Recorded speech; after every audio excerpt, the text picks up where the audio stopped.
क्या केंद्रीय मंत्री चिराग पासवान और केंद्रीय मंत्री जीतन राम मांझी को मनाने के लिए बिहार आ रहे हैं? बिहार की राजधानी पटना आ रहे हैं जेपी नड्डा। नमस्कार, आप देख रहे हैं देशवाणी न्यूज, आपके साथ मैं हूं राजनंदिनी। जेपी नड्डा बिहार दौरे पर है। बिहार की राजधानी आज वो पटना पहुंचने वाले हैं।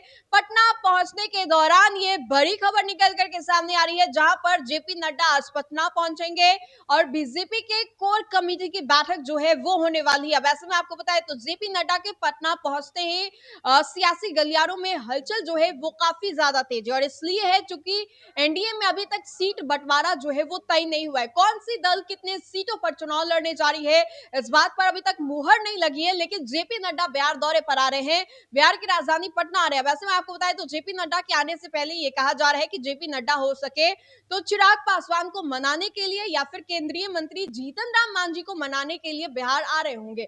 आपको याद होगा कि किस तरीके से चिराग पासवान के पार्टी के द्वारा भी पोस्ट किया गया और पोस्ट में बाकायदा 2020 के बातों को दोहराया गया, याद करवाया गया किस तरीके से 2020 में हमने अकेले चुनाव लड़ा था और हमारी एकमात्र ऐसी पार्टी है जो गठबंधन से अकेले हट करके चुनाव लड़ने का दमखम रखती है। उसके अलावा केंद्रीय मंत्री जीतन राम मांझी के द्वारा भी एक बयान दिया गया जिसमें चिराग पासवान और जीतन राम मांझी को लेकर के किस तरीके से कहा गया। जीतन राम मांझी ने बड़ा हमला करते हुए कहा कि अगर सम्मानजनक सीटें नहीं मिलती है तो हम एनडीए से खुद को अलग करके अलग चुनाव लड़ेंगे 2020 के तर्ज पर। यानी कि साफ साफ शब्दों में दोनों ही दल जो है वो धमका रहे थे, डरा रहे थे एनडीए को, और ये सभी को सीट को लेकर के और सीट बंटवारे को लेकर के प्रेशर पॉलिटिक्स जो है वो बनाया जा रहा है। इसी कड़ी में आपको बताएं तो केंद्रीय मंत्री जीतन राम मांझी और चिराग पासवान जो है वो दोनों ही कहीं ना कहीं हो सके तो मान जाएं या फिर नाराजगी बिल्कुल नहीं है। लेकिन इसी बीच आपको बताएं तो बीजेपी के राष्ट्रीय अध्यक्ष जेपी नड्डा 13 सितंबर यानी कि आज पटना आएंगे।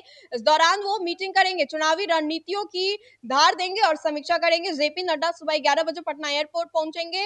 ये सबसे पहले यहां आयोजित एक निजी कार्यक्रम में हिस्सा लेंगे। बीजेपी शीर्ष नेतृत्व को लगातार बिहार दौरा इस बात का संकेत है कि पार्टी चुनाव को लेकर के बेहद गंभीर है। पीएम मोदी, अमित शाह और जेपी नड्डा तीनों नेताओं का लगातार कार्यक्रम का बताना तय होना ये बीजेपी के लिए मिशन 2024 की सबसे बड़ी प्राथमिकता है।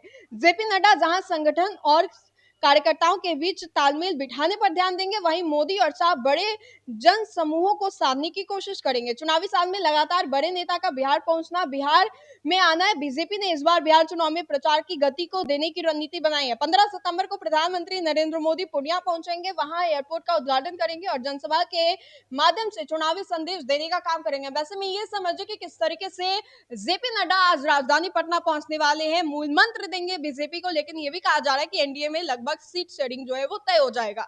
चाणक्य तो बीजेपी के वो अमित शाह कहे जाते हैं, लेकिन अब ऐसे में जब जेपी नड्डा बिहार दौरे पर पहुंच रहे हैं तो ये भी बहुत खास बताया जा रहा है। तो आपको क्या लगता है कि इस बार के दौरे से क्या एनडीए में सीट शेयरिंग का जो फॉर्मूला है वो तय हो जाएगा, हाँ या ना? आप कमेंट के माध्यम से हमें जरूर बताएं। तो फिलहाल के लिए इस खबर में इतना ही। बहुत बहुत शुक्रिया।